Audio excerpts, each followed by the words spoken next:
Thank you, Robbie, for today's presentation on this topic of how God acquits the guilty.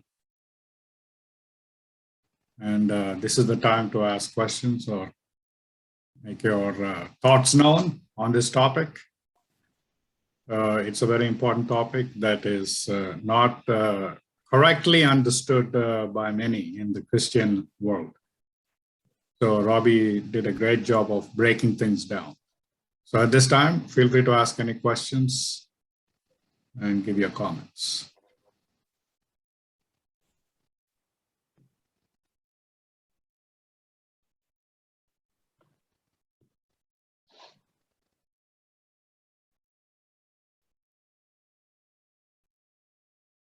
And while you're thinking about asking any question or coming with any further comments, let me say a few things to stimulate discussion on this topic. So in summary, the whole salvation of mankind is a three-step process. It doesn't start and end with justification. Justification is called being separated from the penalty of sin. Please remember those three P's. Penalty of sin is justification, that process. Many think, knowingly or unknowingly, let's say unknowingly, that being saved is completed once you are forgiven. Is that true? So many people who say, oh, hallelujah, thank God I'm saved today. Saved from what? To what? Salvation is a three-step process. It's a process. It's not a one-time event. Sanctification is being free from the presence of sin. That is walking the talk daily. We may fall, but we are also given the strength to get up and walk.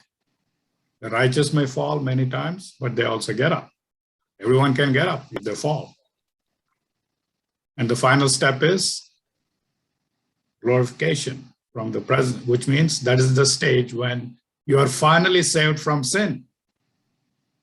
So being saved when when it is discussed, you can present these things, three-step process. Remember this thing, three-step process. Saved is not completed. Salvation was not completed at the cross. Was it? Feel free to weigh in. If I'm wrong, please feel free to correct. Come, let us reason together, said the Lord. The Bible is full of teachings about what it means to be saved.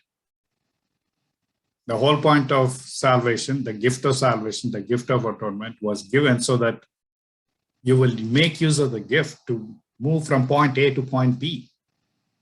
Many think that, your good works don't count. Yeah, good works by themselves don't count, but guess what? Your bad works will count. This is just a logical way of refuting some error. You think good works don't count? They do count, but they may not count all by themselves to save you if you're thinking that only by your good works you'll be saved. Good works as a result of believing in Jesus Christ is what will save you. Faith without works is dead. That is sanctification. God will reward everyone according to their works shall be. We cannot go wrong in that. So please remember, salvation is a three-step process. Any thoughts, questions? Feel free to ask while I'm making these comments.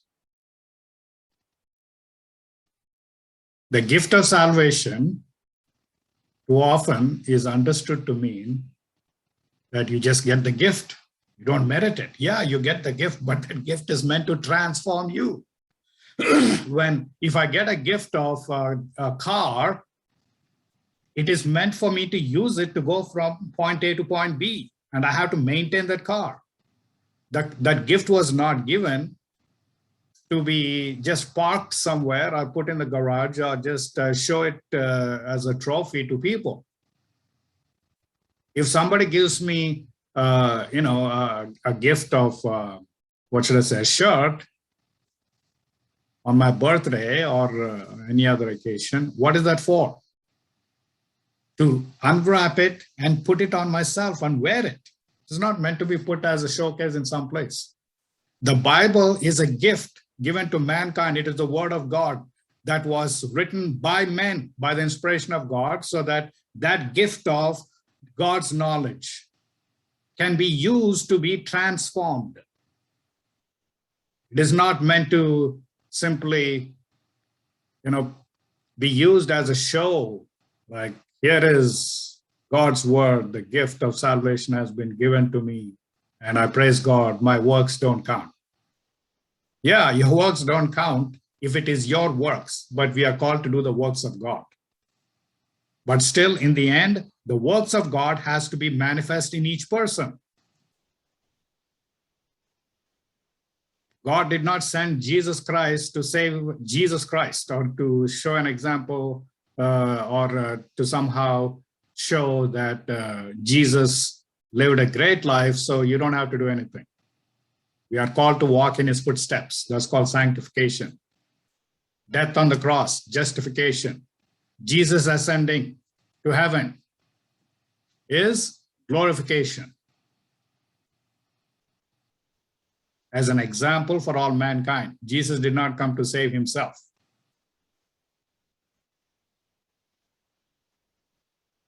So please feel free to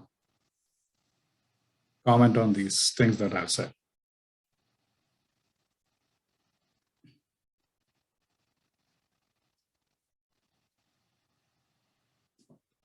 We should be a great witness about what the meaning of salvation is. So I was just, telling, or actually I sent an email about the launch of Praise Live. We have a program called Praise Live, praiselive.com. So I said, we have the option of coming together to praise live through our songs, concerns, any style, any language, anyone. Okay, we just started. The Praise Live was started before Hopeside, 2 years before Hopeside, 12 years ago. So somehow we are led into starting this as a program of inclusion where everyone can send their videos praising God or saying anything briefly, 5 minutes of singing, 2 minutes of message. Some people may go longer than that. And so I announced this program launch, which happened yesterday, April 28th in the evening. And so I said, in light of all that is happening nowadays, okay, the world is on fire. It is being flooded right now. There is an active category 4 warning for the southern part of the US, 155 miles an hour. You know how much that is in kilometers? I'm sure it's 250 kilometers an hour. It has suddenly strengthened and it is going to flood Louisiana. So they're bracing for that in addition to the COVID problem. And right now they're sending 5 mobile mortuaries to Florida because of so many COVID deaths, because they have not been careful in getting themselves vaccinated or being careful in masking or whatever. Anyway, this is happening. So what I'm saying is, what I said was, in light of all that is happening, which is that the world is on fire, it is going through flood and conflicts raging all over the planet in politics or other places, Afghanistan. Right now, I'm just hearing that, there's an explosion in Kabul airport. In light of all this, we have the choice to come together to praise live through all our concerns, lift up our souls in praise. Praise means we are lifting up God, not our fears. So I said, we can praise God or entertain the devil in all our thoughts and actions. Does it make sense? The devil is mighty entertained by all that is happening. And this has been foretold that this is the result of sin. What we sow, we reap. Climate change is the result of what has been sown, which is destroying or not taking care of the planet, not taking care of the poor people, all these things. God is sending a message. So all this is tied into salvation. Our goal is to lift up God. Any thoughts? I can go on and on. Feel free to jump in. There are consequences for our actions. Yesterday, or day for yesterday, I think, I can't remember, one Adventist publication, it's an independent online magazine, sent a certain article. They come with nice articles time to time, but also they come with very controversial articles. So the editor of that, who is a pastor or who was a pastor, he said, in response to Ted Wilson, the president of the General Conference of Seventh-day Adventists Worldwide, he said that maybe we need to print 1 billion copies of The Great Controversy and distribute it worldwide. So his response to that announcement was, why waste money on printing books that may not be effective? You can save trees, 10,000 trees, so on and so forth. He's saying, basically, why print? Okay, I can agree with that. Yeah, why waste money on printing? Who's reading, right? But go to the root of that thinking. Is it a waste of money to warn people? What is there left to be saved? The planet is perishing. There's no doubt we need to be engaged in, creation care. So basically, I said, saving our souls and saving the planet are not mutually exclusive. But at this time, it is too late. It's too little, too late. We need to be focused on soul winning. If you don't want to print, find some way to reach the 7.5 billion people around the world who are embracing many, not even knowing the plan of salvation, not even understanding Christians. I'm talking about how the plan of salvation works and sincerely believing in that which is wrong. Like once saved, always saved, the gift of God that is meant to do what? So this topic of salvation is so important at this time in the world's history. So we have the choice to praise God in all our thoughts and actions, even though it may seem like we're losing everything and we have lost everything or losing it, or to entertain the devil by fear-mongering, entertaining conspiracy theories of one kind or the other, spreading false information, knowingly or unknowingly. This is a very serious matter. It's a life and death matter. So any thoughts on this topic, salvation?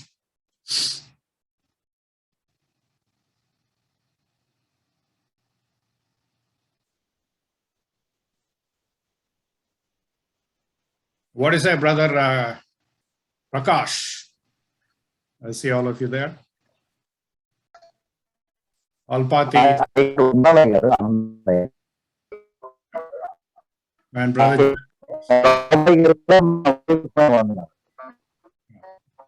Please repeat. The phone is echoing. Do you have two phones? You should, I think you disconnect one. You should disconnect one and use one. Thank you. Yes, yes. మీకు కూడా చాలా most and crucial subject మాట్లాడారు ఈ రోజు. అందుకు నేను చాలా సంతోషిస్తా ఉన్నాను అయ్య గారు. అందరూ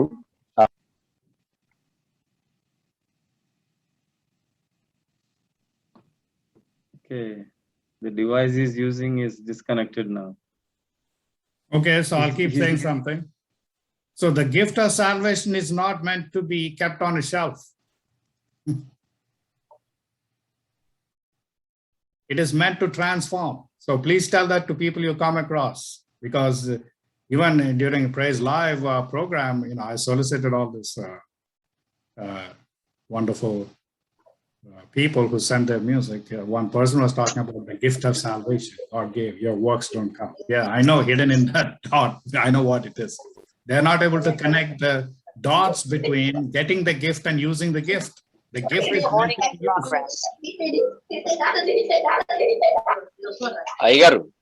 Yeah, go ahead. Please go ahead.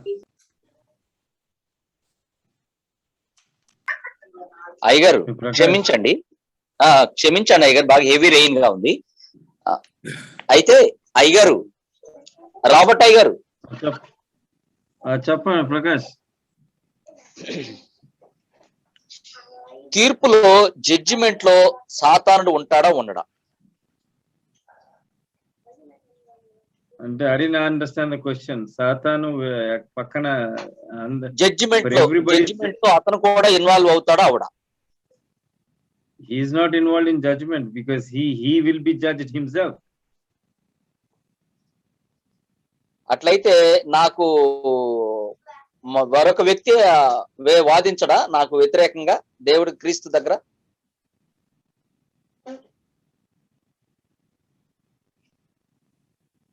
Record అలాంటప్పుడు book is open. తీర్పు అనేటువంటి దానికి మరి ఆ అపవాది సైతాన్ లేకుండా తీర్పు ఎలా జరుగుతుంది అనేది నా ఉద్దేశం. దానికి ఆన్సర్ జోబ్ లో ఉందండి. ఒక్క నిమిషం అండి బ్రదర్ ప్రకాష్ గారు, మీరు ఒక్క నిమిషం దయచేసి ఉండండి. మీరు ఓర్చుకోండి నన్ను. Yeah. మీరు అలాగే మెన్షన్ చేయండి, మీ పాయింట్ మీరు మెన్షన్ చేయండి, నేను కాదను. నేనేమంటున్నానంటే అయ్యగారు, అబ్రాహాముని దేవుడు నీతిమంతుడిగా ఎంచాడు. Yes. అలాగే పౌలు కూడా ఏమన్నాడంటే నాకు ఒక ముళ్ళు ఉంది, దాన్ని నువ్వు తీసివేయి అని అడిగాడు. అడిగితే ప్రభు వారు ఏమంటే నా కృప నీకు చాలు, నేను రక్షిస్తానన్నాడు. నేను కూడా ప్రకాశ్ అనబడిన నేను కూడా సులువుగా చిక్కులు పెట్టే పాపంలో ఒకవేళ నేను ఉండినట్లయితే, అంటే హెబ్రీ 12 అధ్యాయం మొదటి వచ్చిన ప్రభువారు కృప ద్వారా నన్ను కూడా క్షమించినట్లయితే, ఇదేంటి ప్రభువా మరి అతను ప్రకాష్కి ఒక న్యాయము నాకు ఒక న్యాయం అనేటువంటి విషయాన్ని సైతాన్ని కోట్ చేయడంటారా? అంటే సైతానుడు చెప్పండి సార్. You finish.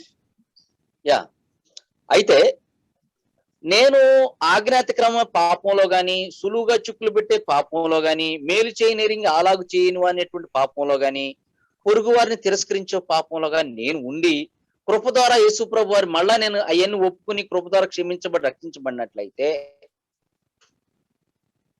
సాతాను ఖచ్చితంగా నా రక్షణకే అడ్డం వచ్చి అది ఎలాగూ అని అతను వాదిస్తున్నప్పుడు ప్రభువారు నా గురించినటువంటి గ్రంథంలో రాయబడిన ప్రతి విషయాన్ని వారు మరలా ఎత్తికి నన్ను కృప ద్వారా క్షమించడానికి అవకాశం ఉందా? లేకపోతే సైతాను ఖచ్చితంగా ఆయనకి ఎలా కృపిస్తావు, ఆయన అనేకమైన ఆజ్ఞలు తప్పాడు అని మరి ఆ సైతాన్ నా గురించి కోట్ చేసినప్పుడు, మరి ప్రభువారు నీతి గ్రంథాన్ని జ్ఞాపకార్థ గ్రంథాన్ని ఓపెన్ చేసినప్పుడు కృప ద్వారా క్షమించేటువంటి అవకాశం దేవుడు నాకివ్వడం సైతానికి లేకపోవడం గల కారణం.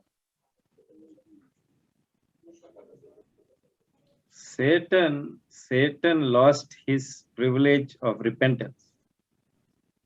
Okay. When Jesus was crucified, he's completely finished. No more chance to repent. Man has still chance to repent. All events are recorded in the books of heaven. There are record books in heaven. So there is proof, and angels will open the books when the name comes up and the record is written. So Satan knows that he cannot accuse anybody who has confessed in the name of Jesus Christ and claimed the Jesus sacrifice for remission of their sins. Satan knows if they have done that, he cannot accuse them. Satan knows that. But if you did not confess and ask for remission of your sins, then God will not justify you. That's what we studied today. So God will not justify you for eternal life. So Satan has no place at all, because Satan knows God is a just God. And when Jesus came and died on the cross, he knows it is finished. So his only chance he knows is to make people not to repent and not to confess their sins. That's all he knows he can do. If anybody wants to add anything more, you can. So he's not going to say, ask God, how can you say him? He's a sinner. No, he has confessed. Satan knows he has confessed. That is why God is just. And because God is just, because this man has forgiveness, he has the robe of righteousness of Christ that will be given to him. So Satan knows that. So he's not going to question that. ఆ, Satan knows God is a just God. That is very true. అంటే అయ్యగారు మరి అంత స్పష్టంగా లేఖనం దేవుడు చెప్తున్నాడు కదా, కంప్లీట్ గా కృప శాటానికి ఎందుకు క్లోజ్ అయింది, నాకు ఎందుకు తెరవబడి ఉంది ఈ రోజు కూడా? అతను ఏదో ఒక తప్పు చేసి ఉండొచ్చు, ఆయన కూడా కృప ఎందుకు ఫెయిల్ అయిపోయాడు? That you, when you go to heaven, you will have to ask God that question. Satan has, let me answer as well. Satan had how much opportunity? Before the creation of man, if you read the pen of inspiration, Ellen White writes very clearly, before the creation of man, God gave him a lot of opportunity. Before he was cast out of heaven, he was given a lot of opportunity to confess Amen. and repent. But he did not. He did not. So Yeah, many Adam did times not. God gave him a time to Satan, but he did not repent. So much time. Yes. That's Same why like he failed. He was failed in grace. he failed Okay. to receive the grace. He failed to receive the grace of God. He failed to accept the grace of God. So when humanity talks about grace today, they're talking Yes. exactly like what Satan did. They're talking the same thing. Same language, Yes, sir. same understanding. So Yeah. Satan knows this very well. Satan knows and understands the whole Bible, Genesis 1 to Revelation 22, more than all of us. He knows everything. Okay. Yes. That's అయితే what we అయ్యగారు need ఇక్కడ to understand. Yes thank you అయ్యగారు. ఇక్కడ ఇంకొక చిన్న difference చెప్పండి అయ్యగారు. పౌల్లో నాకు ఒక ముళ్ళు ఉంది, అది కూడా తీసేయమని దేవుని అడిగినప్పుడు నా కృప నీకు చాలు అన్నాడు. అయితే అబ్రహామునేమో ఆయన్ని సంపూర్ణంగా క్షమించి నీతిమంతుడిగా దేవుడు ఎంచాడు. ఇప్పుడు ఈ యొక్క పౌల్ విషయంలో శాటాన్ అడ్డం చెప్పొచ్చా? ఎందుకంటే ఆ ముళ్ళు అతనిలో ఉంచే నువ్వు కృప ద్వారా క్షమిస్తున్నావు అని. కృపని క్వశ్చన్ చేసే అర్హత సైతానికి ఉందా లేదా? పౌల్కు నువ్వు కృప ఇచ్చావు, కానీ అబ్రహాంకు సంపూర్ణ నీతిమంతుడు కాబట్టి నువ్వు అంగీకరించావు, సంతోషమే. కానీ పౌల్కు నువ్వు కృప ఇచ్చావు కాబట్టి అది ఎలా న్యాయం అనేటువంటి క్వశ్చన్ చేయటానికి సైతానికి అర్హత ఉంటుందా ఉండదా? This is very theological question. Theology people can answer. I don't think Satan has the privilege to question God on how he manifests grace for different people. I believe grace, that is the essence of grace. The Bible tells us that those who sinned more receive more grace. Those who sin less receive less grace. What does that mean? We'll find out when we get to heaven. If anybody has any more thoughts, you can add. I don't know everything myself. Thank you అయ్యగారు. Jay Prakash want to say something. Yeah, go on. Robert sir, Satan don't have access to God sir now, because before Jesus' death, right, Satan have access because he used to go to the God, because Yes. Adam delivered his power to the Satan. Now after Jesus died, right, in Matthew 28:17, there it's clearly revealed, sir. Jesus says that on the earth and the heaven all the authority and power is given to me. So I don't Yes. think so he don't have any other access, sir. And one more question. No. He has no authority after the cross. He cannot నేను enter authority heaven at all. ఉందంటలేదండి, నేను సైతానికి authority ఉందంటున్నా. Access కూడా లేదనుకుంటున్నాను sir నేను, ఎందుకంటే No. ఇంకో question No access. Imaginary thought కాదు sir, clear గా ఇప్పుడు రాబర్ట్ టైగర్ ఉన్నారంటే క్లియర్ గా ఆయన పిన్ టు పిన్ రిఫరెన్స్ ఇస్తున్నారు. అలాగే ఇమాజినరీ మీద మాట్లాడటం కాదు. పౌలు అన్నాడు నాకు ఒక ముళ్ళు ఉంది, అది తీసివేయమని దేవుని అడిగినప్పుడు ప్రభు ఏం చెప్పారంటే నా కృప నీకు చాలయ్యా అన్నారు. ఆ అబ్రహాం ఏంటి, సంపూర్ణంగా నీతిమంతుడు కాబట్టి ఆయన అంగీకరించారు ఆయన. అలాగే రేపు జడ్జిమెంట్ లో ఖచ్చితంగా అపోజిట్ వ్యక్తి ఇతను ఉంటాడు కాబట్టి ఈయన్ని ముళ్ళుంచి కూడా కృప ద్వారా క్షమించావు, ఆయన అలా చేసావు, మరి నన్ను చూస్తేనే ఒక అసలు కృప కూడా కట్ అయిపోయింది. ఆపోజిట్ వాయిసెస్ ఉందా లేదా? అది ఎలా పాసిబుల్? సైతాన్ రెండు జడ్జిమెంట్లు అంటే ఇంకా జడ్జిమెంటే లేదా? కానీ మాథ్యూ జాన్ 5:27 to 28 మధ్యలో 29 లో ఉన్నది, మేలు చేసిన వారు కీడు చేసిన వారు తీర్పు ఉంది అని చెప్తున్నారు లేఖనం. Judgment is there. There's no question about judgment not being there. Judgment is happening from October 20 to 1844, beginning with the dead and end. But Satan has no access to heaven after the cross, so he is not present there at the judgment. That is what I believe and understand. If anybody has any other reference from the Bible or spirit of prophecy, let me know. Pastor Elisha is there. Anand. That's what I feel, sir. He don't have access as per Bible words.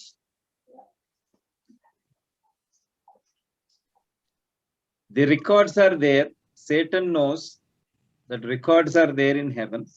And I believe there are enough people. The 24 elders are there, and the host of angels are there, countless angels. And then you also have human representatives there of Elijah, Moses, and Enoch there. And the universe is watching what is happening in the judgment. Everybody is watching. The unfallen world is watching what's happening. We need to understand this side of things.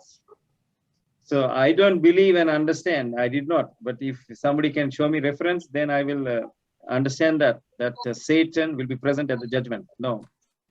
So Satan has to be present at the judgment means Satan has to be in heaven from October 22 to 1844. October 20 to 1844 till Michael stands up, when Jesus stands up. That is after the close of probation. I don't believe that he has that privilege. I don't believe that. I don't understand that. I didn't find that reference. Anand, you want to say anything? Pastor Elisha, you want to say something? Yeah, you're right in that after the cross, Satan has no access to heaven. After the inauguration in Revelation 5th, where Christ comes and sits on the right side of Father, and Father accepts his atoning sacrifice, and his sacrifice is accepted. So after that inauguration, Satan has no access to heaven, as we are told in Spirit of Prophecy. So he is rejected forever from that point. So his opinion may not be taken into account. The whole universe, as you say, the whole universe is involved in this, and he's a defeated foe. I don't think his word, his accusations about God or about the redeemed ones will be taken into account.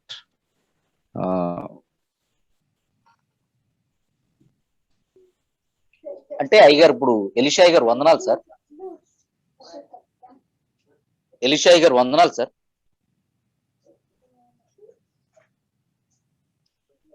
ఎలిషాయి గారు, hello, నా మాట వినిపిస్తుందా అయ్యగారు?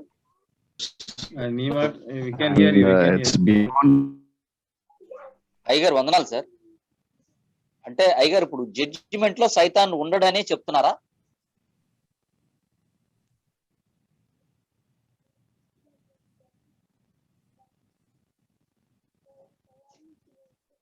My net is clear.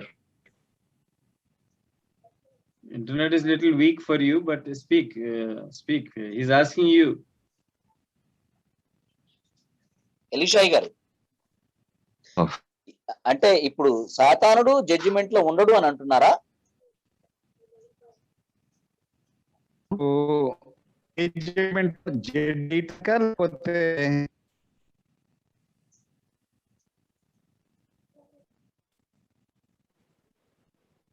అంటే పరలోకంలో దానియేలు 7వ అధ్యాయంలో పరలోకానికి దర్శనం ఉంటది సంబంధించి ఆయన కదా. కట్ అయిపోయింది అయ్య గారు. కానీ అతను అది క్రీస్తు ప్రభు నన్ను రక్షిస్తారండి.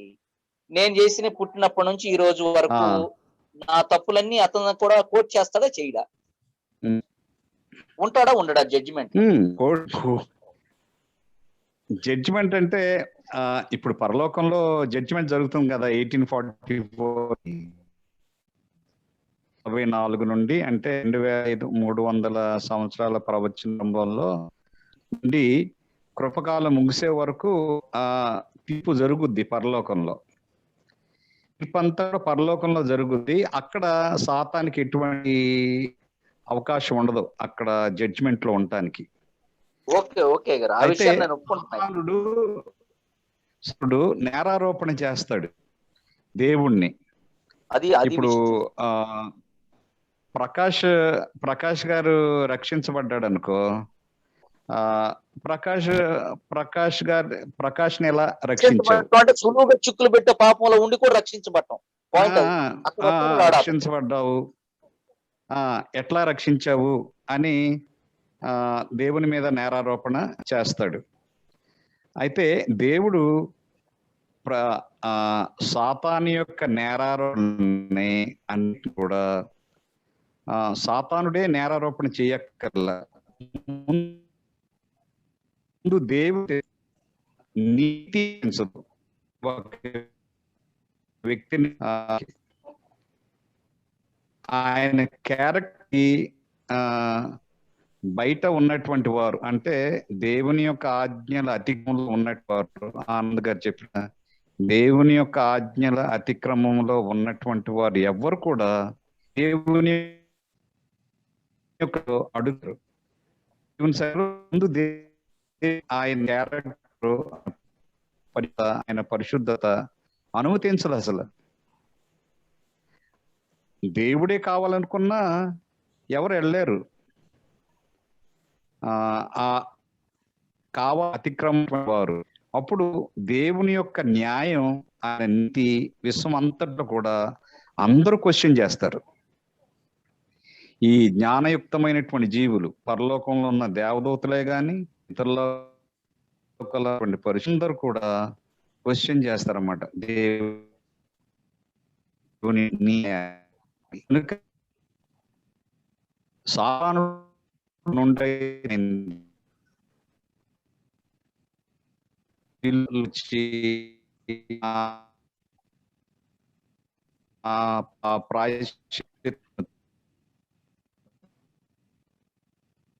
వెళ్ళిన తర్వాత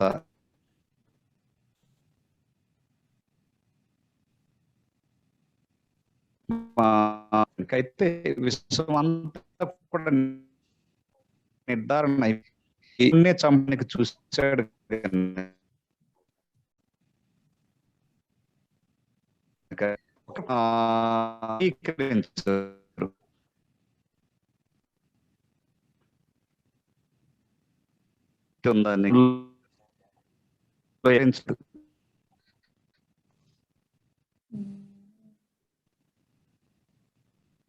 We can hardly hear you, Pastor Elisha. I think your internet is weak.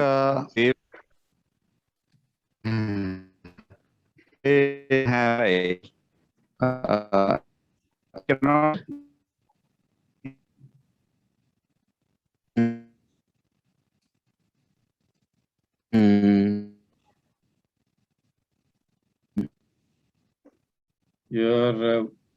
You're barely heard at all. Your words are stretching each word, and then we cannot make out anything.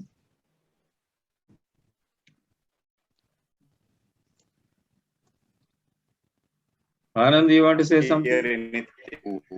Me voice blur గా ఉంది sir, నేనేం వినలేకపోతున్నాను.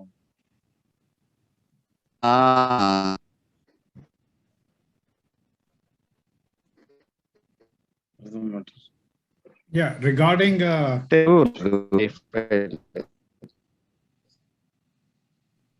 Satan being at the location of trial, it's a good question. Somebody has to be given the opportunity to be able to defend themselves. But in the cosmic scheme of things, and based on what we know or don't know, all that we can assume, and rightly so, is that God is fair and he gives everyone a chance based on how things are being.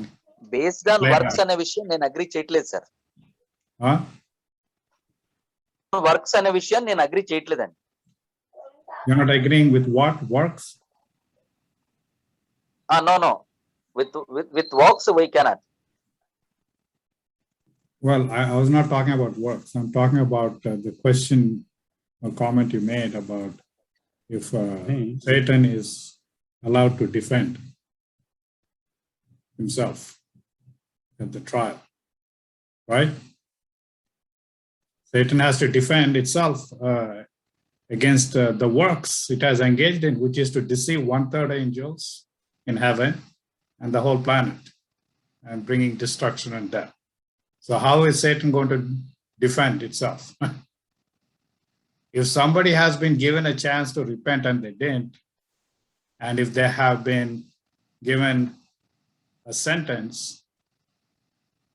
there is no longer a chance to defend. That's finished. I'm sure that happened. And because of the cosmic nature of things, of this conflict, the tomorrow war, as we call it, which is playing out and has played out since the beginning of time, the war in heaven and on earth. Satan has only one thing left waiting for him, which is complete and utter destruction. But God is giving everyone a chance. We don't know why. Even when, Satan is fully known to be a destructive force.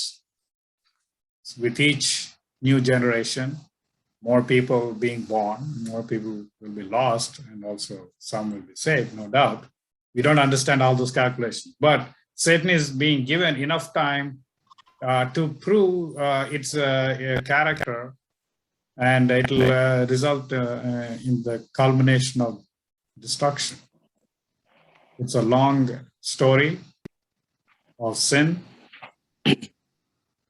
and so we may not understand everything. But Satan will, I'm not sure if we can say this, but Satan will not be given a seat in at a trial in heaven or anywhere. Satan has been defeated at the cross, and defeated means, can you say symbolically? And also practically in some respects. That means Satan cannot go to heaven. But the full destruction will happen after the 1,000 years. So at that time, it is stated in Revelation that everyone, once they learn of the fate, and very quickly, I guess, their life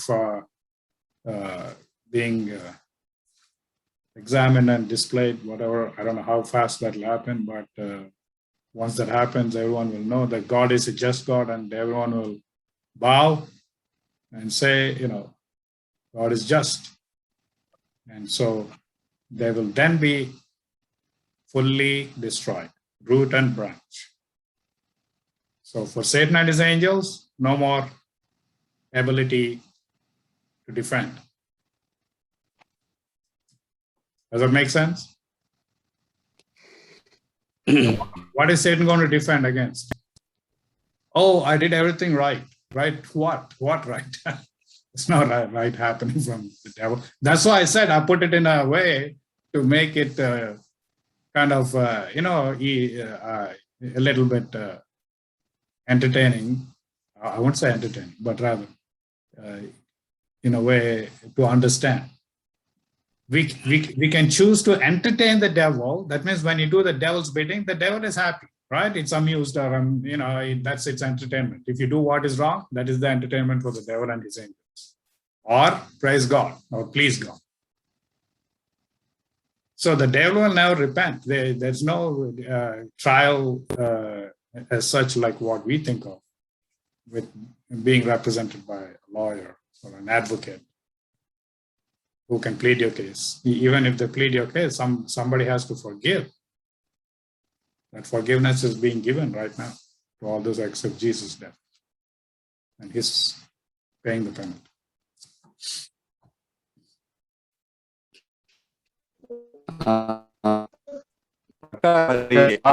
చెప్పింది అర్థమైందిగా. అర్థమైంది గారు. అయితే ఎందుకు ఈ విధమైన thought వచ్చింది, ఎందుకు ఈ విధమైంది అంటే, నేను మా గ్రామంలో 4 రకాల సంఘస్థులు లేదు సార్, మా గ్రామంలో 4 సంఘస్థులు ఉన్నారు, 4 రకాల సంస్థలు ఉన్నాయి.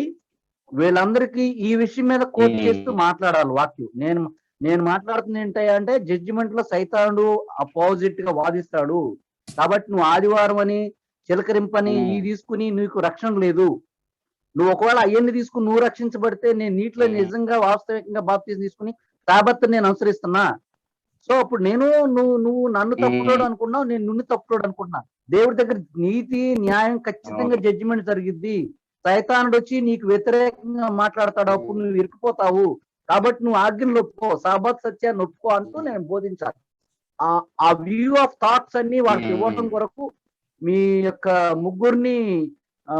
ముగ్గురు దగ్గర నుండి నాకు కావాల్సినటువంటి ఆలోచన తీసుకుంటున్నాను అయ్యా, వాక్యపూర్వకంగా.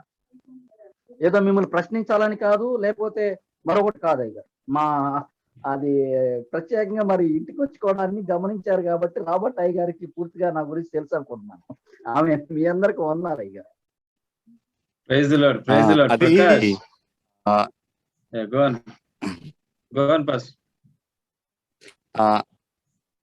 ప్రకాష్ ఉన్నావా? అయ్య గారు He's there. చెప్పండి అయ్యా, చెప్పండి సార్. ఇప్పుడు సాతాను ఆయన వ్యక్తిగతంగా ఆ తీర్పులో ఉండనవసరం లేదు నేరారోపణ చేయటానికి. ఆయన బయట కూడా నేరారోపణ చేస్తాడు. వ్యక్తిగతంగా ఆయన లేనప్పుడు ఆ తీర్పులో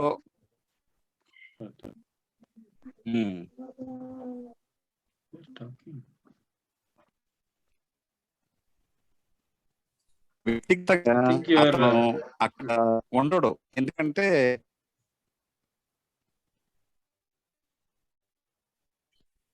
కట్ అవుతుందా?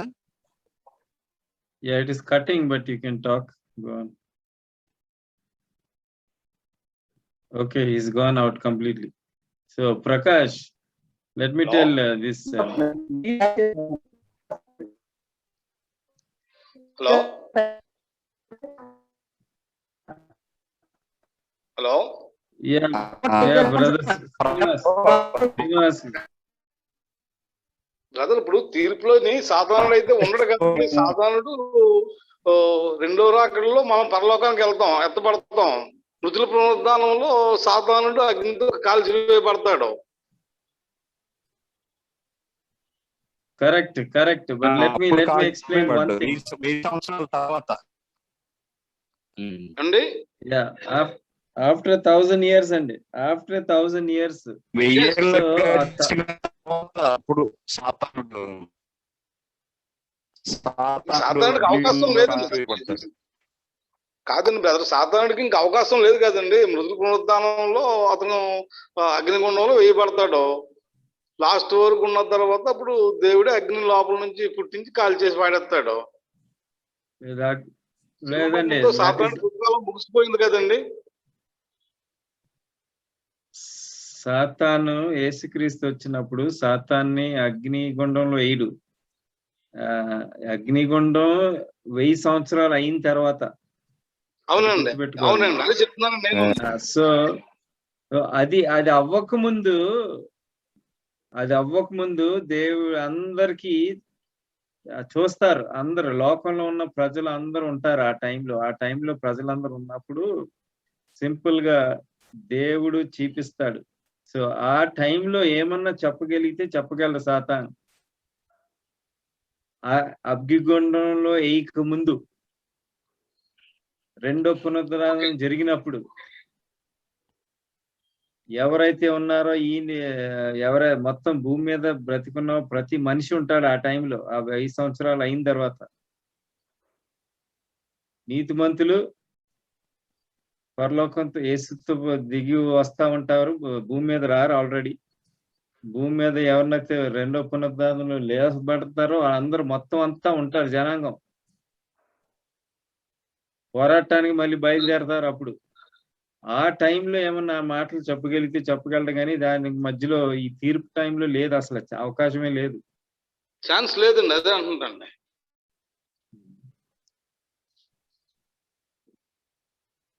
అయితే ప్రకాష్ గారు చెప్పే దానిలో ఒక పాయింట్ ఉందండి.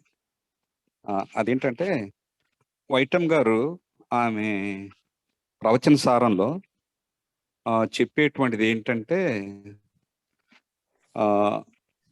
అతను ఎవరైనా కావాలని పాపం చేసి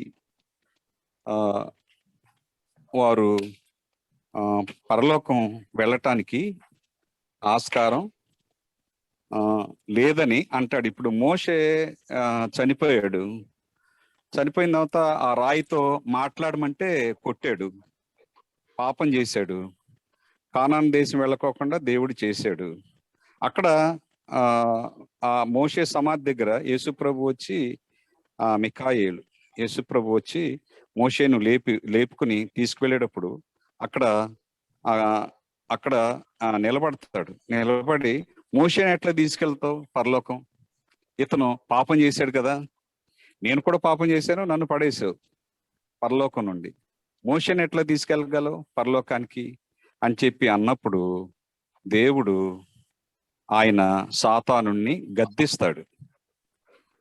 దేవుని యొక్క న్యాయం, ఆయన నీతి ప్రకాశించిందనమాట. ఆయన అధికారంతో చెప్పాడు సాతానుణ్ణి అక్కడ నుండి పొమ్మని, గద్దించాడు యేసు ప్రభు.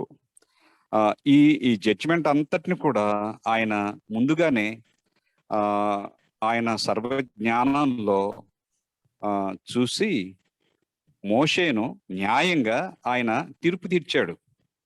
మోషే విశ్వాసంతో నమ్మాడు, ఆయన పొరపాటుని ఒప్పుకున్నాడు, పాపక్షమాపణ పొందాడు. యేసు ప్రభు బలియాగం ద్వారా, ఆయన రక్తం ద్వారా కడిగి శుద్ధి చేశాడు, ఆయన నీతి వస్త్రంతో కప్పాడు. ఆ పాపక్షమాపణ జరిగింది, అదంతా రికార్డ్ అయింది. ఆ రికార్డ్ అంతా అక్కడ సాతానికి చూపించిన అవసరం లేదు యేసు ప్రభు లేకపోతే మిఖాయేలు. అప్పుడు అతను వెళ్ళిపోతాడు. అట్లాగే ప్రతి ఒక్కరి మీద నేరారోపణ చేస్తాడు. అందుకనే సాతానుడు శారీరకంగా అక్కడ ప్రత్యక్షం కాకపోయినా, అంటే అతను భౌతికంగా వ్యక్తిగా పరలోకం యొక్క తీర్పులో కోటాను కోట్ల దేవదూతలు ఆసీనులై ఉంటారు, ధర్మశాస్త్రం ఉంటుంది అక్కడ. ఈ కోట్లాది ఈ లోకాల్లో ఉన్నటువంటి వారందరూ కూడా జ్ఞానయుక్తమైనటువంటి దేవదూతలు లాంటి పరిశుద్ధులు ఉన్నటువంటి వారు దాని అంతటిని కూడా గమనిస్తారు. గ్రంథాలు విప్పబడతాయి, దేవుని ధర్మశాస్త్రం ఉంది కనుక దేవుని నీతి, ఆయన న్యాయాలు అక్కడ 100% పాళ్ళు నిరూపణ అవుతాయి. అతడు అక్కడ భౌతికంగా వ్యక్తిగతంగా ఆ తీర్పులో లేకపోయినా అతడు ప్రకాష్ గారు అన్నట్టు నేరారోపణ చేస్తాడు. ప్రతి ఒక్కరి మీద అతను నేరారోపణ చేస్తాడు. వైటం గారు అంటది అతను పరలోకపు గుమ్మాల దగ్గర ఒక కార్డుతో నిలబడి ఉంటాడంట. అది మరి ఏ రకంగా అర్థం చేసుకోవాలో. అవును, ఈ వ్యక్తి ఆజ్ఞలో తప్పిపోయాడు కదా, దీనిలో తప్పిపోయాడు కదా, విశ్రాంతి దినంలో తప్పిపోయాడు కదా, ఈ కృప అంటే వెళ్ళాడు కదా, స్వస్థలు చేసుకుంటూ కూర్చున్నాడు కదా, ఆత్మ వచ్చిందని ఎగిరి గంతులేసాడు కదా, అనంత మాత్రాన్ని ఈ ఆజ్ఞలు మీరాడు కదా. మీరటం ఆజ్ఞల్లో విధేయతగా ఉంటామా లేదా?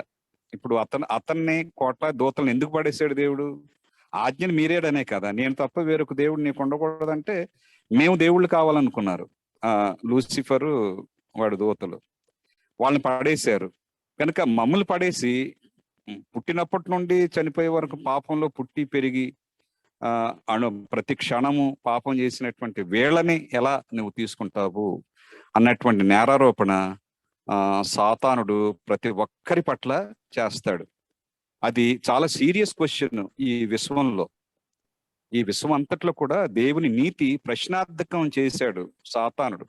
లేకపోతే అక్కడ దేవుని సన్నిధిలో ఉన్నటువంటి కెరూబు దూతలు దేవుణ్ణి నమ్ముకోకుండా సాతాను నమ్మి వాడి పక్షానికి వచ్చి పడిపోయారంటే మామూలుగా వాదించలేదు సాతానుడు. ఈ విశ్వమంతట్లో దేవుడి తర్వాత జ్ఞానం కలిగినటువంటి వాడు లూసిఫరు. కనుక వాడి యొక్క డౌట్స్, ఇతర వాళ్ళ మనసుల్లో పెట్టినటువంటి అనుమానాలు అన్నీ కూడా క్లియర్ అవ్వాలి ఈ విశ్వం ఎదుట. ఆ క్లియర్ అవటానికి సాతానుడు ఎక్కడుండే చేయొచ్చు. మనుషులు ఇప్పుడు ఇతర లోకాల్లో పరిశుద్ధులు వారు వాళ్ళ లోకాల్లో నుండి ఈ తీర్పుని గమనిస్తూ ఉన్నారు. ఈ లోకంలో ఉన్నటువంటి వారు కూడా మనము తెరవబడినటువంటి పుస్తకాలం అంటాడు పౌలు. ఈ విశ్వానికి ప్రతి ఒక్కరి యొక్క లైఫ్ రికార్డు అక్కడ మన తలంపులు, మాటలు, క్రియలు అన్ని కూడా రికార్డ్ చేయబడినాయి. ఎందుకు ఒక వ్యక్తి పుట్టగానే చనిపోయే వరకు ఒక రికార్డింగ్ ఏంజల్ ఉండి వాళ్ళ మాటలు అన్ని కూడా ఎందుకు రికార్డ్ చేస్తాడు? ఈ విశ్వం ఎదుటి పెట్టడానికి, వారందరూ ఎదుటి పెట్టడానికి, దేవదూతలు ఎదుటి పెట్టడానికి. అక్కడ ఉన్నటువంటి దేవదూతలు కూడా డౌట్ వచ్చింది అప్పుడు. అయితే వారు దేవుని పక్షాన నుండి బ్రతికిపోయారు. ఈ సాతాను నమ్మి అన్నటువంటి వారు పడద్రోయబడ్డారు. కనుక సాతానుడు అందరికంటే ఎక్కువగా బాగా బాధించగలడు ఈ దేవదూతలందరికంటే, ఈ విశ్వంలో ఉన్నటువంటి వారందరికంటే. కనుక సాతాను యొక్క డౌట్స్ ని క్లియర్ చేస్తాడు దేవుడు ఆ తీర్పులో. మరి అది అతనికి అర్థమయ్యేలాగా చేస్తాడు. దేవుడు ఎలా చేస్తాడు అనేటువంటిది రాబర్ట్ గారు అన్నట్టుగా, ఆనంద్ గారు అన్నట్టుగా అది మనకి రెవల్యూషన్ ఇవ్వలేదు కనుక మనకు అది తెలియని దాని గురించి మనం అంత ఊహించకూడదు. అయితే తెలుసుకోవాల్సినటువంటి విషయం ఏంటంటే అతని డౌట్స్ అన్ని కూడా క్లియర్ అవుతాయి. క్లియర్ అయ్యి యేసు ప్రభు మూడోసారి వచ్చినప్పుడు ఆ నూతన యెరూషలేం పట్టణం దిగొచ్చినప్పుడు ఇతడు ఆ పట్టణానికి దాడి చేయటానికి వెళ్ళేటప్పుడు యేసు ప్రభు యొక్క నీతి ధవళ సింహాసనం పైకి వచ్చేటప్పటికి అతడు మోకరించి దండం పెట్టుకుంటాడు ఆయనకి. నీ మార్గములు న్యాయమైనటువంటివి, నీతిమైనటువంటి, నీలో అసలు అన్యాయమే లేదు అనేటువంటి మాటలు అతడు పలుకుతాడు. ఎందుకంటే ఆ తీర్పులో దేవుడు నిరూపణ చేశాడు కనుక అతని నేరారోపణలన్నిటిని కూడా ఆన్సర్ చేయటం అనేటువంటిది ప్రకాష్ గారు అన్నట్టు చాలా ప్రాముఖ్యమైనటువంటి విషయం. దాన్ని పూర్తిగా ఈ పరిశీలన తీర్పులో దేవుడు చేశాడు. తర్వాత ఇంకేమన్నా ఉంటే నిర్ధారణ తీర్పులో ఆ 1000 ఏళ్ల కాలంలో అక్కడ ఉన్నటువంటి వారికి డౌట్స్ కూడా తీరుస్తాడు. ఇక మూడోసారి ఆ తీర్పుని దేవుడు అమలు చేస్తాడు ఆయన మూడో రాకడలో. అప్పుడు వీళ్ళందరినీ కూడా అగ్నిగుణంలో నశింపచేస్తాడు. చాలా కాంప్రిహెన్సివ్ క్వశ్చన్ ఇది. అవునా? హలో ఏంటి? హిందూ వారు యేసు ప్రభువుని అంగీకరించరు. వాళ్ళు మరణశయ మీద ఉన్నప్పుడు నాలంటి వాళ్ళు వెళ్తే ప్రార్థన చేయని అడుగుతున్నారు. మనం ప్రార్థన చేస్తున్నాం, తర్వాత వాళ్ళు మరణిస్తున్నారు. వాళ్ళు లాస్ట్ లో యేసు ప్రభువుని వాళ్ళు అంగీకరించారు కాబట్టి ప్రార్థన చేయమంటున్నారు మనల్ని. మరి వాళ్ళ పరిస్థితి ఏంటి? సిలువ మీద దొంగల వాళ్ళు కూడా ఆయనతో పాటు ఉంటారా, ఉండరా? రాబర్ట్ గారు దానికి మంచి జవాబు ఇచ్చారు పోయినసారి క్లాస్ లో. వారు చెప్తారు, తర్వాత నేను చెప్తానండి. మంచి ప్రశ్న అది. ఒట్టి హిందూసే కాదండి, ముస్లిమ్స్ లో కూడా, సిక్కుల్లో కూడా, బౌద్ధ మతస్థుల్లో కూడా ఉన్నారు రక్షింపబడేటువంటి వారు. అయితే వారు ఎలా రక్షించబడతారు? యేసు ప్రభువుని అంగీకరించి ఆజ్ఞలో అనుసరించే వాళ్ళు ఆయన పర్వతం మీద కూర్చోబెడతాను అంటున్నాడు. అంటే పరలోకంలో ఉంచాను అంటున్నాడు దేవుడు. అవును. రాబర్ట్ గారు చెప్తారు, తర్వాత నేను చెప్తాను ఈ ప్రశ్నకి. రాబర్ట్,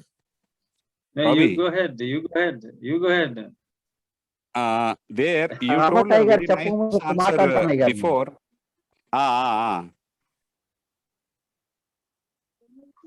ప్రపంచంలో ఏ మూలకి వెళ్ళినా స్త్రీ పురుషుడే, వాళ్ళు దైవ స్థాపితాలు. ఈ క్యాస్ట్ అండ్ క్యాస్టిజం అనేది లేదు, మనుషులు అంతే. అవును. అది ఎక్కడికి వెళ్ళినా క్యాష్ అండ్ క్యాష్ అయి రిచ్ ఇదంతా మనుషులు కల్పితమేనని మనం. ఉమ్, ఉమ్, ఉమ్. You అవును. go ahead and tell him. Robbie, Pastor, you tell you him. said last time that before they came to know about Jesus, there are some people who will die before they know the Lord Jesus Christ. And you told That's that they lived according to the light that they have received. They learned to That's do right. good from their parents. So God will judge them according to the light that they received. And That's right. So sometimes people who have never heard about the Lord Jesus Christ also will be found in heaven. That's what you told in those classes and all. That's what I believe and understand. Yeah.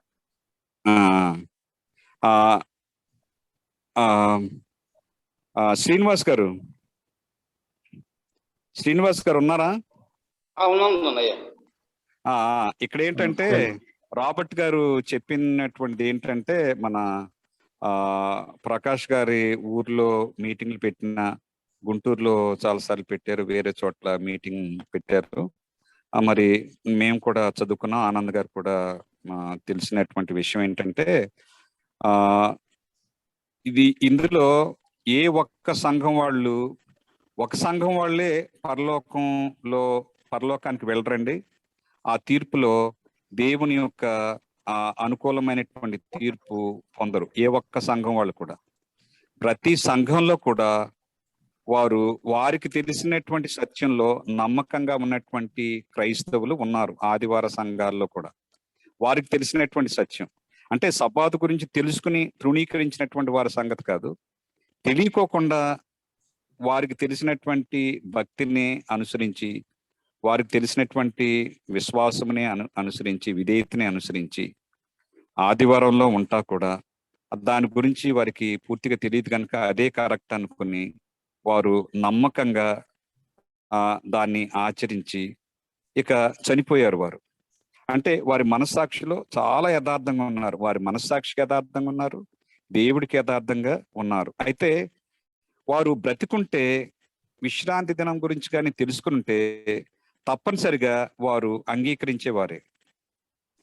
Martin Luther గారు ఆయనకి తెలిసిన దానిలో చాలా యథార్థంగా ఉన్నాడు. ఆయన మనసులో యథార్థంగా ఉన్నాడు, దేవునికి యథార్థంగా ఉన్నాడు. ఆయన పరిశుద్ధాత్మ ద్వారా నడపబడ్డారు. ఈ ప్రొటెస్టెంట్ ఉద్యమాన్ని తీసుకొచ్చాడు ఆయన. అయితే విశ్రాంతి దినం గురించినటువంటి ఆ పరిపూర్ణమైన పరిజ్ఞానం కానీ, దాని గురించినటువంటి పరిశుద్ధాత్మ ఒప్పింపును కానీ ఆయన బ్రతుకున్నప్పుడు పొందలేదు. ఈ లోపల ఆయన చనిపోయాడు. ఆయన్ని ఏ విధంగా దేవుడు తీర్పు తీరుస్తాడు?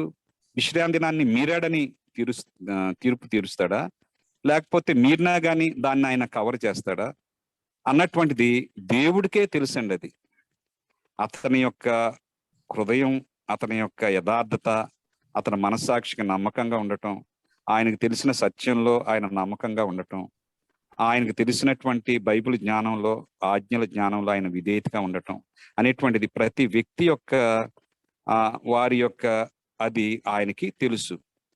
ఒకవేళ ఆయన విశ్రాంతి దినాన్ని గైకొనలేదనుకోండి, చనిపోయాడు అనుకోండి, ఆయన బ్రతుకుంటే ఆయన అంగీకరించేవాడో లేదనేటువంటిది దేవుడికే తెలుసు. అయితే ఆయన ఒకవేళ పొరపాటున ఆయనకి తెలియకోకుండా విశ్రాంతి దినాన్ని గైకొనలేదనుకోండి, మార్టిన్ లూథర్ గారు, ఆయన చనిపోయాడు. అప్పుడు యేసు ప్రభు తీర్పులు ఏం చేస్తాడంటే ఆయన విశ్రాంతి దినం పట్ల ఆయనకున్నటువంటి విధేయతని, ఆయన నెరవేర్చినటువంటి విధేయతని, ఆయన నీతి వస్త్రాన్ని మార్టిన్ లూథర్ గారికి కప్పి ఆయన విధేయతను ఆయనకి అన్వయింప చేస్తాడు. అది తండ్రికి, కుమారుడికి, పరిశుద్ధాత్మకి, అక్కడ ఉన్నటువంటి పరిశుద్ధ దూతలకి, మరి ఇదంతా గమనిస్తున్నటువంటి దూతలకి, ఇతర లోకాల పరిశుద్ధులకి, వారందరికీ 100% నిర్ధారణ అవుతుంది. ఎందుకంటే వారు దేవుణ్ణి పరిపూర్ణంగా నమ్ముతారు కనుక. అలాగే హిందువుల్ని కూడా, వారికి యేసుప్రభు గురించి తెలియదు. అయితే వాళ్ళు కొంతమంది అబద్ధం ఆడటానికి ప్రాణం, వాళ్ళు చావనన్నా చేస్తారు కానీ అబద్ధం ఆడినటువంటి హిందువులు ఉన్నారు. వారికి యేసు ప్రభు తెలీదు, బైబిల్ తెలీదు, బాప్తిసం తీసుకోలేదు, విశ్రాంతి దినం తెలియదు, ఆజ్ఞలు తెలియవు, ఏమీ తెలియవు. వాళ్ళకి ఆ యథార్థతే తెలుసు కనుక వాళ్ళు మంచి చేస్తారు, ప్రేమిస్తారు, ఇతరులకు సహాయం చేస్తారు, ఒక్కోసారి ప్రాణం పెడతారు. ఇదంతా దేవుడు ఎలా కౌంట్ చేస్తాడంటే దేవుని యొక్క క్యారెక్టర్ని వారు తెలియకోకుండానే వారి జీవితాల్లో నెరవేరుస్తారు. అది ఎలా నెరవేరుస్తారని వైటమ్ గారు అందంటే వారికి తెలియకుండానే పరిశుద్ధాత్మ వారి హృదయాల్లో క్రియ చేస్తాడు. వారి హృదయాలలో దేవుని యొక్క ఆజ్ఞలను వారి హృదయాల మీద, వారి మనసుల మీద రాస్తాడు. వాటికి విధేయులుగా ఉండటానికి వారిని నడిపిస్తాడు వారికి ఉన్నటువంటి పరిజ్ఞానంలో. దాన్ని బట్టి వారు పరలోకం వెళ్ళిన తర్వాత, అరే మాకు యేసు ప్రభు తెలియదే, ఆయన శిలువ బలియాగం తెలియదే, ఆయన రక్తాన్ని మేము ఎప్పుడు పశ్చాత్తాపడి ఆయన దగ్గరకు రాలేదే, పాప క్షమాపణ పొందలేదు, మేము ఎలా రక్షించబడ్డామని ఆశ్చర్యపోతారండి కొంతమంది. ఆశ్చర్యపోయినప్పుడు ఇప్పుడు తర్వాత తెలుసుకుంటారు యేసు ప్రభు బలియాగం వల్లనే వారు రక్షించబడతారు, ఆయన నీతి వస్త్రం వల్లనే వారు రక్షించబడతారు. అయితే వారికి తెలిసిన దేవుని క్యారెక్టర్ని పరిశుద్ధాత్మ శక్తి ద్వారా వారి జీవితాల్లో నెరవేర్చారు కనుక వారిని దేవుడు వారి పేరు జీవ గ్రంథంలో రాసి వారిని రక్షిస్తాడు. ఆ తర్వాత అక్కడ తెలుసుకుంటారు యేసు ప్రభు యొక్క శిలువ బలియాగం వల్లనే మేము రక్షించబడ్డామని. యుగ యుగాలు ఆయనకి కృతజ్ఞత కలిగి ఉంటారు. అయోగ్యులమైనటువంటి మమ్ముల్ని, అజ్ఞానులమైనటువంటి మమ్ముల్ని కూడా దేవుడు రక్షించాడంటే ఆయన ఉదారత, ఆయన ఔన్నత్యం ఎంత గొప్పదని యుగ యుగాలు ఆయన పాదాల దగ్గర ఆయన్ని స్తుతించుకుంటూ ఉంటారట. ఈ కొంతమంది ముస్లిమ్స్, కొంతమంది సిక్కులు, కొంతమంది బౌద్ధ మతస్థులు, కొంతమంది నాస్తికులు కూడా, కొంతమంది తెలియనటువంటి వారు. అయితే రాబర్ట్ గారు చెప్పినట్టు వారి మనస్సాక్షికి ఏది మంచిది అని వారికి నిర్ధారణ అయిందో, వారి తల్లిదండ్రులు నేర్పారో లేకపోతే పెద్దలు నేర్పారో, ఆ మంచితనానికి, యథార్థతకి, ఆ పవిత్రతకి వారు నమ్మకంగా ఉన్నారు. మనస్సాక్షిలో దేవుడు అనేటువంటి వాడు ఎవరైనా ఉంటే ఆయనకి వారు నమ్మకంగా ఉన్నారు కనుక వారిని ఆయన రక్షిస్తాడు. దానిలో కూడా దేవుని యొక్క నీతి పరిపూర్ణంగా నెరవేర్చబడద్దండి ఈ తీర్పులో. అది అందరికి నిర్ధారణ అవుద్ది. అందుకనే ప్రకటన 15వ అధ్యాయం అంటాడు, మీ మార్గములు, మీ తీర్పులు న్యాయమైనటువంటివి, ప్రతి తీర్పు ప్రతి ఒక్కరి పట్ల అన్నటువంటిది అందరూ, విశ్వం అంతా కూడా దేవుణ్ణి కొనియాడతారు. మంచి ప్రశ్న అండి శ్రీనివాస్ గారు, అది చాలా మంచి ప్రశ్న. ఇంకోటి ఏంటంటే బ్రదర్, ఆజ్ఞలు గైకొనమంటున్నారు, ఆజ్ఞల్లో నీ తల్లిదండ్రులు సన్మానించమంటున్నారు. తల్లిదండ్రులు ఆదివారం ఆరాధనలో ఉన్నారనుకోండి, పిల్లలకు సత్యం తెలిసిన తర్వాత సత్యంలో రాకపోతే అది మరి పాపం అవుతుంది. తెలిసి వారు తృణీకరిస్తే ఇక వాళ్ళకి హోప్ ఉండదండి, నిరీక్షణ ఉండదు. వ్యతిరేకించాలండి. దేవుని ఆజ్ఞలు తెలియని వాళ్ళ సంగతి చెప్పాను ఇప్పుడు. అయితే తెలిసి you have to tell him he's asking a serious question. Honor your father and mother is commandments. So the Bible very clearly tells honor your father and mother in the Lord. Yeah. So if they don't accept the Lord, you don't have to honor them. Avunu. So that's a serious question. And then don't forget to tell him the last generation has to keep the commandments of God, because they have the privilege of going alive without seeing death to heaven. So if they don't accept the commandments, and if they don't accept Jesus Christ, they don't accept his commandments and live his commandments, they have no chance. The last generation. Robert గారు చెప్పిన ఆ point చాలా serious point అండి శ్రీనివాస్ గారు. ఇది ఇంతకు ముందు ఉన్నటువంటి వారికి, ఇప్పుడు ఇంతకు ముందు తరం వారికి వర్తిస్తుంది ఇందాక నేను చెప్పింది. అయితే ఇప్పుడు ఉన్నటువంటి తరం వారికి, ప్రస్తుతం ఉన్నటువంటి తరం వారికి, యేసు ప్రభు రాకడ ముందు, ఆయన రాజ్యాన్ని స్థాపించక ముందు ఉన్నటువంటి తరం వారికి దేవుడు ప్రతి ఒక్కరికి కూడా దేవుని యొక్క ఆజ్ఞల గురించి త్రిదూత వర్తమానం ద్వారా, ఆయన నిజమైన ఆరాధన గురించి, బైబిల్ సత్యాల గురించి అందరికీ తెలిసేలాగా, మరి ముఖ్యంగా ఆజ్ఞల విధేయత, 7వ దిన విశ్రాంతి దిన ఆరాధన, ఈ రెండిటి గురించి దేవుడు ప్రతి ఒక్కరికి కూడా వివరిస్తాడు. ప్రస్తుతం ఉన్నటువంటి ప్రపంచంలో ఉన్నటువంటి వారికి గనక ఇప్పుడున్నటువంటి వాటికి ఎటువంటి సాకులు ఉండవండి. దేవుని యొక్క ఆజ్ఞలు మీరటానికి కానీ ఆరాధన 7వ దిన విశ్రాంతి ఆరాధన. ఇక్కడ ఏంటంటేనండి నమ్మకము మూఢనమ్మకం రెండండి. హిందువులు కావచ్చు, అన్యులు కావచ్చు, క్రైస్తవులు కావచ్చు. మనం ఏంటంటే యేసు ప్రభు దేవుడు ఆయన సృష్టికర్తని, ఆయన ఎందు విశ్వాసం ఉండి ఆయన బలియాగాన్ని నమ్మి విధేయత కలిగి ఉండాలనేది ఒక నమ్మకం. ఇది సత్యం. అవును. ఇంకోటి ఏంటంటే మూఢనమ్మకం. ఏదో అది వంశపారంపర్యం, వీళ్ళు ఆరాధించేస్తున్నారు, వాళ్ళ రాయికి ముక్కేస్తున్నారు, మా తండ్రి పెంతుకోవచ్చులే, నేను పెంతుకోవచ్చు, మా తాత పెంతుకోవచ్చు అనేది కాదండి. నమ్మకానికి మూఢనమ్మకానికి వ్యత్యాసం తెలుసుకోవాల్సిన అవసరం ఎంతైనా ఉన్నదండి. అవునవును. నమ్మకానికి మూఢనమ్మకానికి నరకానికి స్వర్గానికి ఉన్నంత తేడా ఉంటది. క్రైస్తవుల్లో కూడా చాలా మంది ఇది తెలుసున్నప్పటికీ మూఢనమ్మకంలో ఉన్నారండి. అవునవును. ఏమ్మా ఎస్తేరు, నీకేమన్నా ప్రశ్న ఉందా? ఎస్తేర్? అంకుల్ లేదు అంకుల్, కానీ మీరు చెప్పిన దానికి ఒక కొటేషన్ చదువుదాం అనుకున్నాను ఇందాక. చదువు. Acts of Apostles paragraph 2 page 232లో మీరు చెప్పారు కదా అంకుల్, ఒక పాయింట్ చెప్పారని, దానికి సంబంధించిన quote. Be judged according to the light that has been given. The Lord sends forth his ambassadors with a message of salvation, and those who hear he will hold responsible for the way in which they treat the words of his servants. Those who are sincerely seeking for truth will make a careful investigation in the light of God's word of the doctrines presented to them. అదే uncle చెప్పినట్లు ప్రతి ఒక్కళ్ళు దేవుడు ఇచ్చిన వెలుగు ఎంతైతే ఉంటుందో దాన్ని బట్టే దేవుడు వాళ్ళని న్యాయం తీరుస్తారు. అవునవును. అవునమ్మా, thank you for that quotation. That's very authentic now. ఇంకా మీరు చెప్పినట్లు కూడా there are many people who learn about God through nature. Nature ద్వారా దేవుడిని సత్యాలు చాలా వాళ్ళు తెలుసుకుంటారు, మనుషులు తెలుసుకుంటారు. అవును, అది రోమా 1st చాప్టర్ లో ఉంటది. దేవుడి గురించి తెలియబడవలసినటువంటి అన్ని కూడా సృష్టింపబడినటువంటి వాటి ద్వారా వారు తెలుసుకుంటారు. ఒక్కోసారి బైబిల్ చదవకపోయినా సృష్టి ద్వారా వారు తెలుసుకుంటారు. ఆ విషయాన్ని వారు తృణీకరిస్తే వారిని వ్యర్థమైనటువంటి మనసుకి అప్పగిస్తాడు దేవుడు.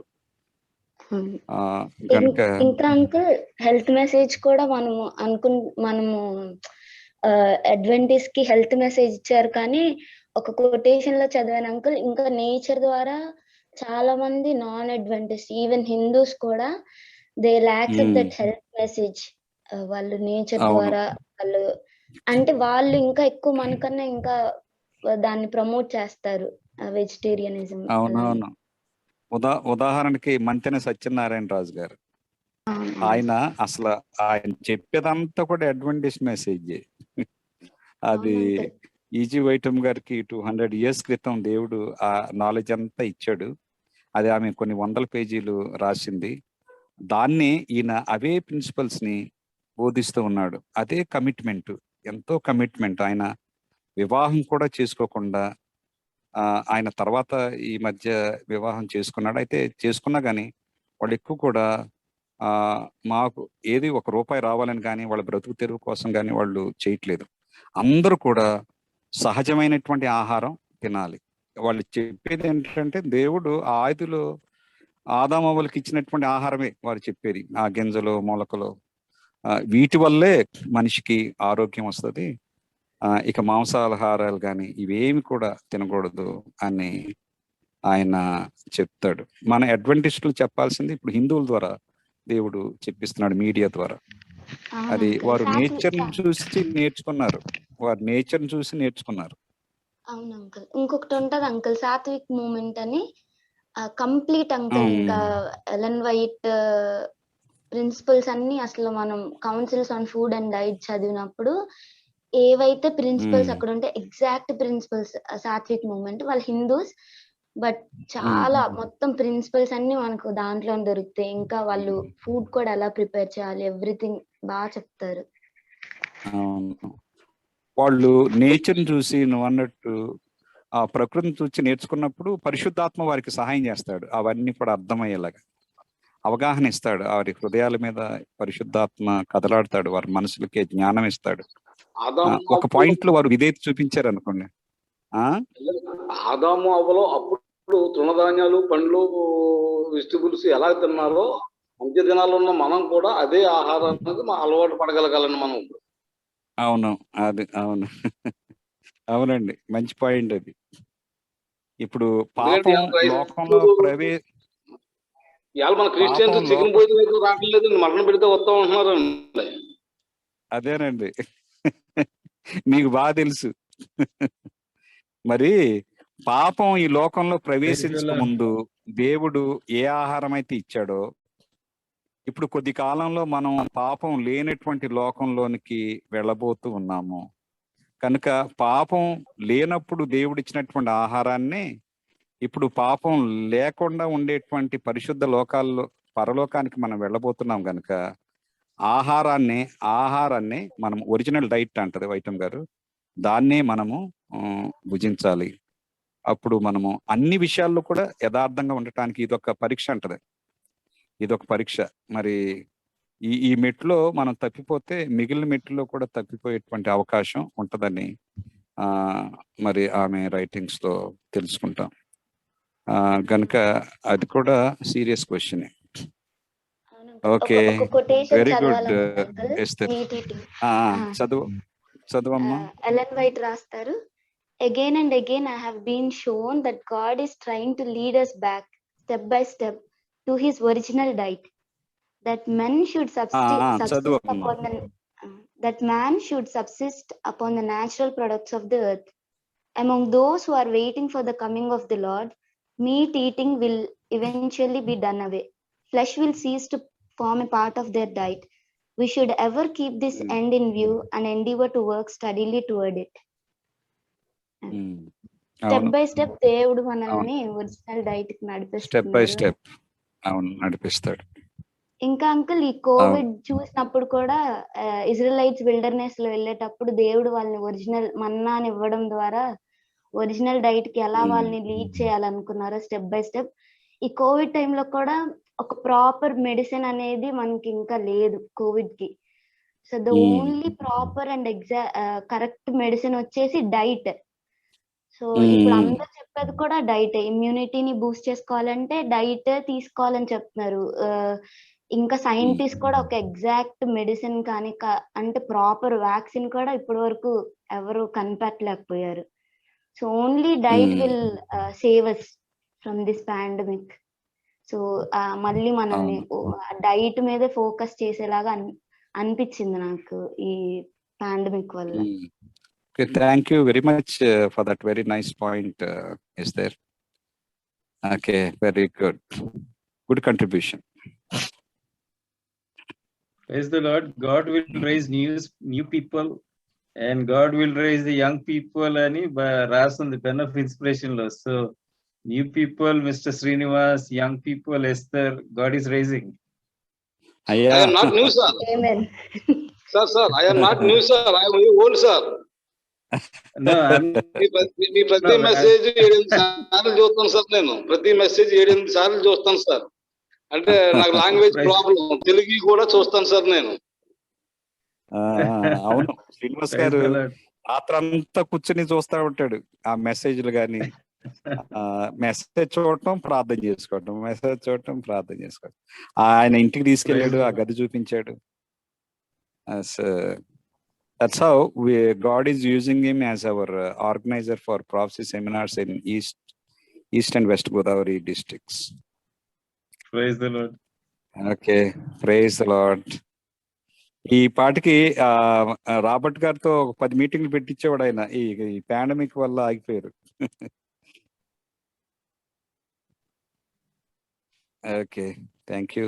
నాకు స్టార్టింగ్ అండి, నాకు వాక్యం తెలియని ముందర, నాకు దేవుడిని అంగీకరించిన తర్వాత నేను ఎంచుకున్నది ఏంటంటే, నాకు తెలుసున్నది ప్రార్థన. 2 గంటలు బైబిల్ చదువుతూ 1 గంట మోకరించి ప్రార్థన చేస్తుంది తప్పితే నాకేం తెలియదు. ఎప్పుడైతే దేవుడు ఎలీశ్వరరావు గారిని నాకు అటాచ్ చేశారో అప్పుడు నేను ఈ వాక్యాన్ని నేర్చుకోగలిగాను, ఈ సత్యాలు నేర్చుకోగలిగాను. అంటే రాత్రి పగలనే కాకుండా చాలా నేను ఇబ్బంది పెట్టున్నా కూడా ఎప్పుడు ఇసుకోకుండా అడిగిన దానికి ఆయన నాకు ఆన్సర్ ఇచ్చారు. ఒక ఎలీశ్వరరావు గారు మెసేజ్ల వల్లే నేను వాక్యంలోకి వచ్చాను, విడుదల పొందుకున్నాను, వాక్యానుసార జీవితానికి ఇష్టపడుతున్నానండి ఈ రోజు. సత్యంలోకి వచ్చిందంటే కేవలం కాదు ఎలీశ్వరరావు గారే. సత్యాన్ని పూర్తిగా పట్టుకుని దానికోసం ప్రాణం పోయినా నాకు బాధ లేదన్న అంత ఆనందం రావడానికి కారణం కూడా ఎలీశ్వరరావు గారే. లేదు, వ్యక్తులకి అంత విలువ ఇవ్వకూడదండి. ముందు ఇది రియల్ అండి, ఇది నా సాక్ష్యం చెప్తున్నానండి, ఇది రియల్ అండి. ఇది ఎందుకంటే మీకు సహాయం చేశాడు. అంటే యేసుప్రభు నన్ను కాకపోతే మరొకరిని వాడుకుంటది, ఎవరినన్నా వాడుకుంటాడు ఆయన.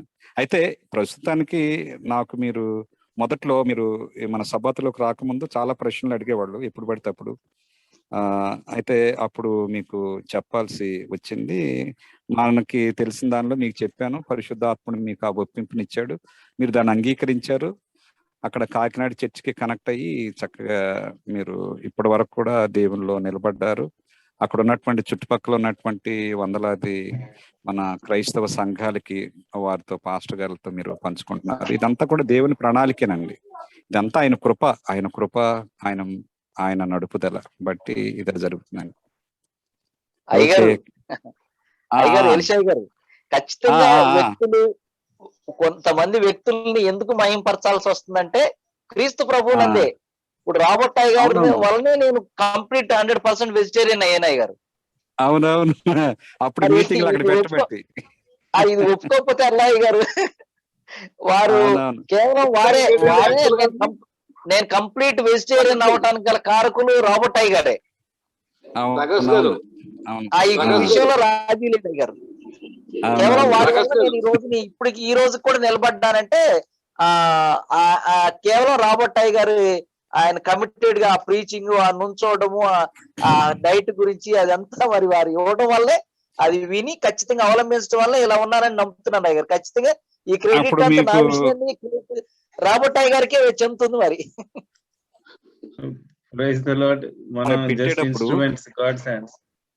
అక్కడ పెట్టేటప్పుడు అది వేరే చోట పెట్టాల్సింది, అయితే మీరు ఇక్కడే ఈ స్థలంలోనే పెట్టాలి, ఇక్కడ అంతమంది వస్తారండి, ఇది 7th డే అని తెలిసినా పర్వాలేదు, మొత్తానికి ఇది నాకు ఆశీర్వాదకరంగా ఉంటుందని చెప్పేటప్పటికి రాబర్ట్ గారు దాన్ని అంగీకరించారు. దానిలో దేవుని నడుపుదల ఉంది. ఇది మరి మీకొక్కరికి తెలిస్తే మరి వందలాది వేలాది మంది కీర్తనలతో ఆ చుట్టుపక్కల ఉన్న గ్రామాలకి, వాళ్ళ టౌన్స్ వారికి అందరితో మీరు పంచుకుంటారు కదా. మీకు ఆ సమర్పణ, తెగింపు, ధైర్యం, పట్టుదల ఉన్నాయి అని దేవుడికి తెలిసి మీ కొరకే అవి పెట్టించాడేమో ఆ మీటింగ్లు అక్కడ మీ ఇంటి దగ్గర.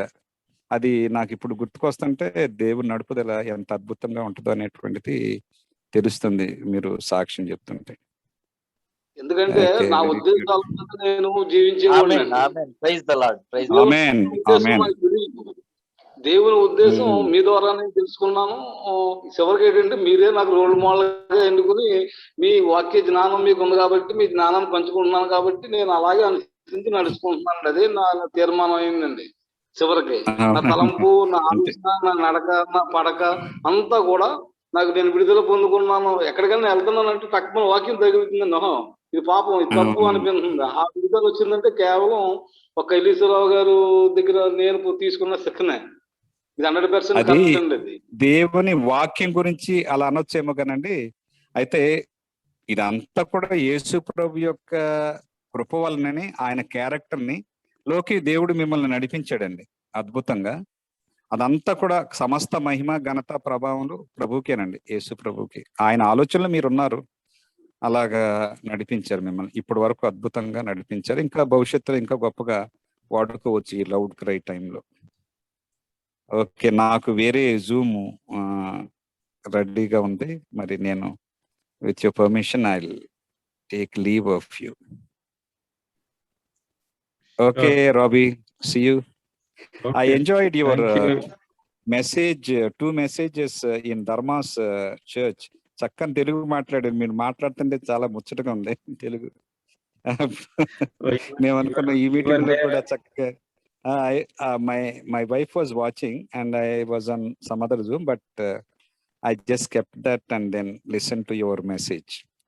చాలా బాగుంది, చాలా Praise the చక్కగా Lord. నిదానంగా చక్కగా చెప్పారు. And then we felt the Holy Spirit was working on each one of the hearts in Dharma's church. That was Praise the excellent. Lord. నేను అంత తెలుగు అట్లా అంత వరకు మాట్లాడతారని అనుకోలేదు. నేను చాలా చక్కగా మాట్లాడారు. పరిశుద్ధాత్మ మీకు మాటలు ఇచ్చాడు ఆ టైంలో. ఎక్కడ break There's no doubt about that. Continuity of thought and all. తర్వాత మెసేజ్ నుంచి కంటిన్యూస్ బాగా వచ్చిందండి, ఫ్లో బాగా వచ్చింది. అక్కడ మీ క్లాస్మేట్ ఒక ఆమె ఉంది, ఎవరు నవమణి. అవును. షీ వాజ్ టెల్లింగ్ రాబర్ట్ గారి ఇంగ్లీషు కంటే నాకు తెలుగే బాగుంది అంటున్నాను. తెలుగులో చాలా చక్కగా ఉంది, ఆయన ఇంట చెప్తుంటే చక్క ముచ్చటగా అట్లా వినాలనిపిస్తుంది సార్ అని అంటుంది. English is my spoken language since childhood. Telugu I lost touch. So if Telugu is better, it is nothing to do with me, it is the Holy Spirit. అవునవును. Okay, all the best Ravi. Amen, amen. ప్రార్థన చేసుకోండి. Robert గారు, శ్రీనివాస్ గారు, ప్రకాష్ గారు చెప్తారులేండి, నేను వేరే Zoom కి వెళ్ళాను. ఓకే అయ్యగారు, చాలా వందనాలు అయ్యగారు. చాలా విషయాలు ఈ రోజు ప్రభు మహాకృపను బట్టి మీ ప్రసంగంలో చాలా విని నేర్చుకున్నాం అయ్యగారు. మరి నిజ జీవితంలో మరి సండే పాస్టర్స్ కి మనం ఎలా బోధించాలనే ఒక అవగాహన కూడా మీరు మాకు ఇచ్చారు. అందుకు చాలా వందనాలు. అలాగే ఆనంద్ అయ్య గారికి కూడా హృదయపూర్వకమైన వందనాలు సార్. ఈ సమయంలో మరి మా ఆలపాటి శ్రీనివాస గారు కోరినట్టుగా వారికి వివాహం ఒకటి, ప్రత్యేకంగా కొన్ని ఆస్తు వివాదాలు ఉన్నాయండి. ఆ విషయంలో, వారి ఆరోగ్యం విషయంలో మీరు ప్రత్యేకంగా మీ రెగ్యులర్ ప్రేయర్లో జ్ఞాపకం చేసుకోమని అడుగుతున్నాం sir.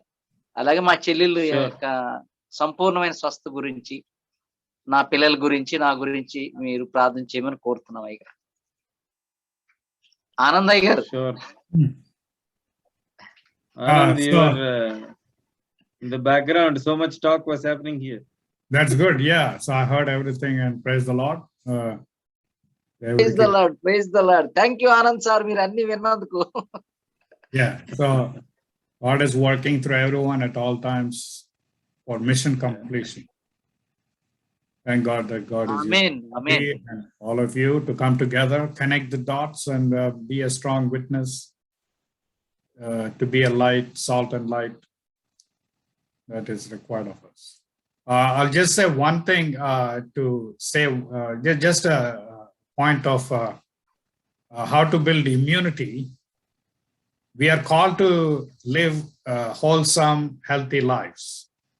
But even when we try to do that, sometimes we are faced with unknown, unexpected health situations. So there is also this thought or teaching or idea that somehow you can overcome the current pandemic, COVID, with natural immunity. Yeah, that is fine if you can, but there are so many people who believed in that. I don't know what kind of lifestyle they were eating, or even healthy people who got COVID, suffering, and ultimately dying. So in a fallen world, we have to take the aid of all things that can help, whether it is medicine, Western medicine, or allopathic medicine, whatever it is. The whole idea should be based on what is practical, what is real. Ideally, everything would be nice if you just eat fruits and vegetables, everything is fine. But it's not always the case that even if you do that, you will not have any sicknesses and illnesses. Yeah, there are many who can testify to that. But there are also, especially nowadays, this is the time of judgment, extreme judgment. Many innocent, many who are living good lives will be taken. And even people who are flagrantly in opposition to God's word. God is setting an example or rather, I shouldn't say example, but rather he's showing that, salvation of mankind is not with man. So ultimately our trust is in God, but we have to promote healthy living. Meat eating is not good, really, in the end. What in the end, even now? I mean, be a vegetarian, spare the planet, if at all. You can think like that. And so the exploitation of the earth, as well as our own health, is resulting in what we are seeing now. It's no coincidence or accident or arbitrary action of God, but he's allowing both Satan also to do what it's wanting to do, but also to teach all human beings that there are consequences to our actions. So, just be aware, take care of yourself, be also careful, and don't take chances. Yeah, in fact, I came to know yesterday that Doug Batchelor of Amazing Facts, you all know Doug Batchelor, he got COVID. His family got COVID. He was supposed to inaugurate his big facility on September 4, next week, like our 10th anniversary. He was going to on that day, but now that was postponed. So that news came that Doug Batchelor, pray for him and his family. He's saying that, okay, his family is recovering well and there's no fun getting COVID. So be careful. That's all I can say. Don't take chances. If you can get a vaccine, take vaccine, a reliable vaccine. Will it solve all problems? No, but at least it can protect you. If you think it won't protect you and all that, well, that's your choice. You live with the consequences.